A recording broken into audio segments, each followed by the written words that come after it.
आज हम करेंगे ऑब्जेक्टिव ऑफ अकाउंटिंग। हमारा आज का टॉपिक क्या है? Objective of accounting. ऑब्जेक्टिव मतलब ये बताना है कि अकाउंटिंग क्यों बनाई जाती है, किस पर्पज़ के लिए अकाउंटिंग बनाई जाती है। कुछ ना कुछ इसका पर्पज़ है, कुछ ना कुछ इसका ऑब्जेक्टिव है जिसके लिए हम अकाउंटिंग बनाते हैं। सबसे पहले तो ये हमारा है to keep systematic record of the business transaction. हमारा जो बिजनेस ट्रांजेक्शन हो रही है उसका हम रिकॉर्ड रख सकें, और किस तरह का रिकॉर्ड रख सकें, सिस्टमेटिकली उसको रिकॉर्ड कर सकें।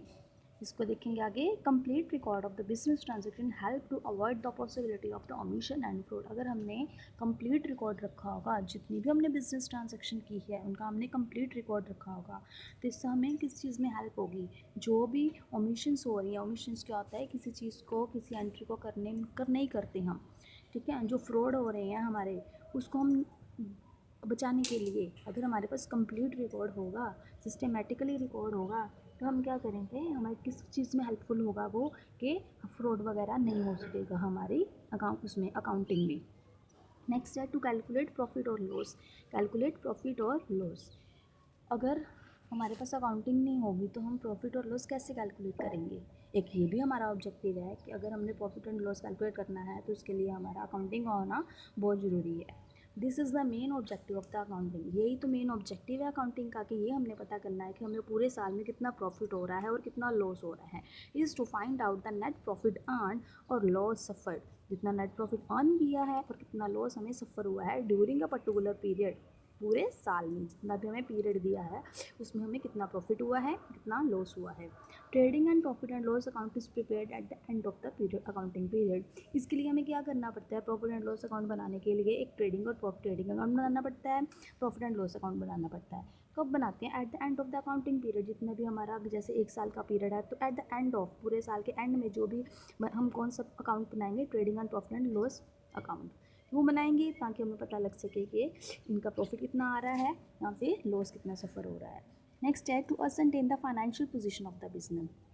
To ascertain the financial position of the business, हमने ये देखना है इससे अकाउंटिंग से कि हमारी जो बिज़नेस है उसकी फाइनेंशियल पोजीशन कैसी है। मतलब कि हमारे पास कितनी एसेट्स हैं, कितनी लाइबिलिटीज़ हैं, कितनी वैल्यू है हमारे पास, वो फाइंड आउट करनी है। For this purpose after preparing profit and loss account, इस पर्पज़ के लिए जो प्रॉफिट एंड लॉस अकाउंट बनाने के बाद एक स्टेटमेंट आती है बैलेंस शीट की।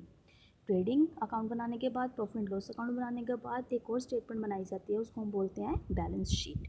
विच शो, और बैलेंस शीट हमें क्या शो करती है? एसेट्स क्या है और उनकी वैल्यू क्या है, और क्या शो करती है? On the other hand liability क्या है और कैपिटल क्या है। और फाइनेंशियल पोजीशन में हम यही देखते हैं। पता लग गया कि फाइनेंशियल पोजीशन को फाइंड आउट करने के लिए कि बिज़नेस की फाइनेंशियल पोजीशन कैसी है, ये भी अकाउंटिंग का एक ऑब्जेक्टिव है। इसके लिए हम क्या करते हैं? फर्स्ट हम ट्रेडिंग अकाउंट बनाते हैं, दूसरा हम प्रॉफिट एंड लॉस अकाउंट बनाते हैं, और तीसरा हम बैलेंस शीट बनाते हैं। जो हम नई बैलेंस शीट की बात कर रहे हैं उसमें हम ये देखते हैं कि एसेट्स की वैल्यू कितनी है और दूसरी तरफ लाइबिलिटीज़ और कैपिटल कितनी है। नेक्स्ट है to ascertain the progress of the business from year to year. हमें ये भी पता लगता है, ऑब्जेक्टिव हमारा ये भी होता है अकाउंटिंग का, कि ईयर टू ईयर कैसे, एक साल से दूसरे साल, दूसरे साल से तीसरे साल बिजनेस कैसा प्रोग्रेस करता है, लॉस में जा रहा है या फिर प्रॉफिट में जा रहा है। Next is to prevent and detect error and fraud. मतलब हमारा एक ये भी ऑब्जेक्टिव होता है अकाउंटिंग का, कि हमें ये पता करना होता है कोई भी इंफॉर्मेशन ऐसी तो नहीं है, ऐसी इंफॉर्मेशन नहीं है जिससे क्या हो रहा है, फ्रॉड वगैरह हो रहा है, एरर हो रही है, ठीक है। इससे भी बचाना होता है, एरर और फ्रॉड होने से भी हमने इनको बचाना होता है अकाउंटिंग को, इसलिए ऑब्जेक्टिव ये भी ऑब्जेक्टिव है। नेक्स्ट है to provide various information to various parties. हम क्या करते हैं, एक ऑब्जेक्टिव हमारा अकाउंटिंग का ये भी है, एक पर्पस हमारा ये भी है कि हमने कई इंफॉर्मेशन कई पार्टीज़ तक पहुंचानी होती है। पार्टीज़ मतलब कि जो भी जिनके लिए इंफॉर्मेशन यूज़फुल होती है, हमने क्या करना होता है, उन तक इंफॉर्मेशन को पहुंचाना होता है। तो हम क्या करते हैं, अकाउंटिंग बनाते हैं, ठीक। फर्स्ट हमारा है to keep systematic record of the business transaction. Next है कि हमने ये देखना होता है कि प्रॉफिट कितना हो रहा है, लॉस कितना हो रहा है। नेक्स्ट है फाइनेंशियल पोजीशन देखनी होती है बिजनेस की, ये भी हमारा ऑब्जेक्टिव होता है। नेक्स्ट है ये देखना होता है कि ईयर टू ईयर कितना प्रोग्रेस कर रहा है बिजनेस। नेक्स्ट है एरर कितने हो रहे हैं, फ्रॉड कितने हो रहे हैं, उनको बचाने के लिए भी अकाउंटिंग इन्फॉर्मेशन का एक ऑब्जेक्टिव है। और ये देखना है, एक ये भी ऑब्जेक्टिव होता है कि हमने इन्फॉर्मेशन पहुँचानी होती है डिफरेंट यूजर्स तक, तो हमारा एक ये भी ऑब्जेक्टिव है। नेक्स्ट हमारा टॉपिक है टाइप्स ऑफ अकाउंटिंग। कितने कितने तरह की अकाउंटिंग है, टाइप्स ऑफ अकाउंटिंग। अकाउंटिंग सिर्फ एक ही तरह की नहीं होती है, अकाउंटिंग बहुत तरह की होती है।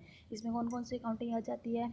एक फाइनेंशियल अकाउंटिंग आ जाती है, कॉस्ट अकाउंटिंग आ जाती है, मैनेजमेंट अकाउंटिंग आ जाती है, टैक्स अकाउंटिंग आ जाती है और सोशल रिस्पॉन्सिबिलिटी अकाउंटिंग आ जाती है। सबसे पहले हम बात करेंगे फाइनेंशियल अकाउंटिंग की, जो कि आपको पढ़नी है। फाइनेंशियल अकाउंटिंग के बारे में बात करेंगे। जो मेन पर्पस क्या होता है फाइनेंशियल अकाउंटिंग का? मेन पर्पस फाइनेंशियल अकाउंटिंग का होता है कि ये देखना है कि जो बिजनेस ट्रांजेक्शन है सिस्टमेटिक मैनर में रिकॉर्ड हो रही हैं या फिर नहीं हो रही हैं, जैसे कि मैंने आपको पढ़ाया है।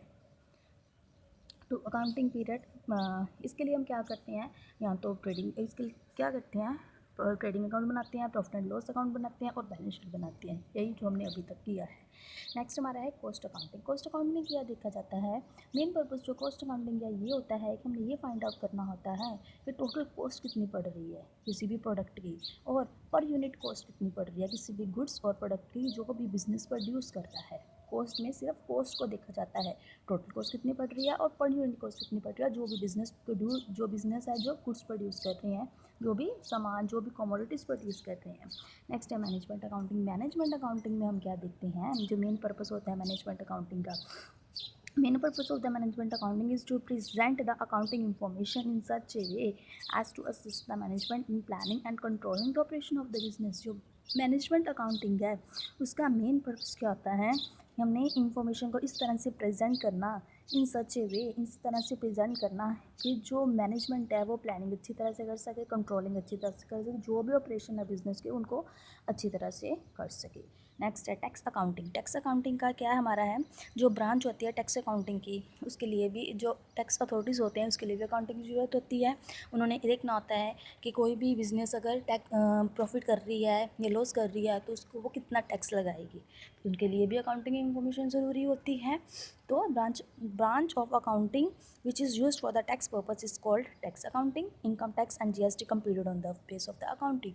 जो इनकम टैक्स है और जो जीएसटी वगैरह है वो किसके कैलकुलेट होते हैं, अकाउंटिंग इन्फॉर्मेशन पे ही कैलकुलेट होते हैं। और नेक्स्ट हमारा है social responsibility accounting. Social responsibility में अकाउंटिंग कौन सी होती है, इसमें ये देखा जाता है सोशल रिस्पॉन्सिबिलिटी अकाउंट में कि is the process of identifying, measuring and communicating the contribution